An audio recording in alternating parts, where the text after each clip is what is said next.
এবার দেখো যদি তোমার কাছে কখনো এই ফরম্যাটটা থাকে integration of x plus b divided by c x plus d, ধরো তোমার কাছে এই ফরম্যাটটা আছে, তাহলে এই ফরম্যাটটা যদি থাকে তাহলে এখান থেকে আমরা যেটা লিখতে পারি, এটা একটু দেখো।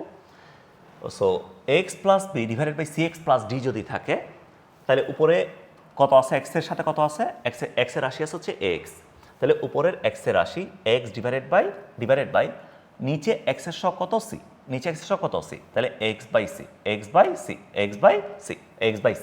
Minus x by c minus তারপর হচ্ছে ক্রস গুণ AD minus BC, AD minus কত, এডি মাইনাস বিসি, তাহলে প্রথমে x by c minus AD minus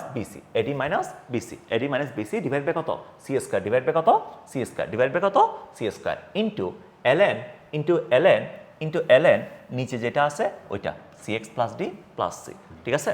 so যেমন এই জিনিসটা যদি আমরা এখানে অ্যাপ্লাই করি তাহলে দেখো এক্স বাই সি, তাই না, উপরে কত আছে এক্স, কত এক্স হচ্ছে 3x, নিচে সি কত আছে 4, তাহলে 3x বাই 4 মাইনাস এরপরে এডি মাইনাস বিসি না, তাহলে 3 ইন্টু 9 মাইনাস 4 ইন্টু 6, তাহলে 3 into 9 minus 4 into 6 divided by c square, divide by কত, সি স্কোয়ার ইন্টু এলএন নিচেরটা 4x প্লাস 9 প্লাস সি, তাহলে কত আসবে এখান থেকে 3x বাই 4 আসবে মাইনাস 3 9 কত 27 4 24, তাহলে 3 divided by 16 ln 4x plus 9 plus c, এটা আসবে, ঠিক আছে।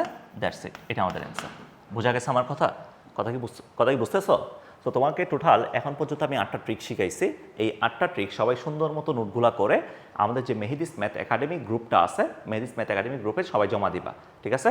সো আমি সবাইকে একটু রিভিউ করে দিব, ঠিক আছে। সবাই ভালো থাকো, ক্লাসগুলো যদি ভালো লাগে তোমার ফ্রেন্ডদের সাথে একটু শেয়ার করিও আল্লাহর ওয়াস্তে, ঠিক আছে। আল্লাহ হাফেজ।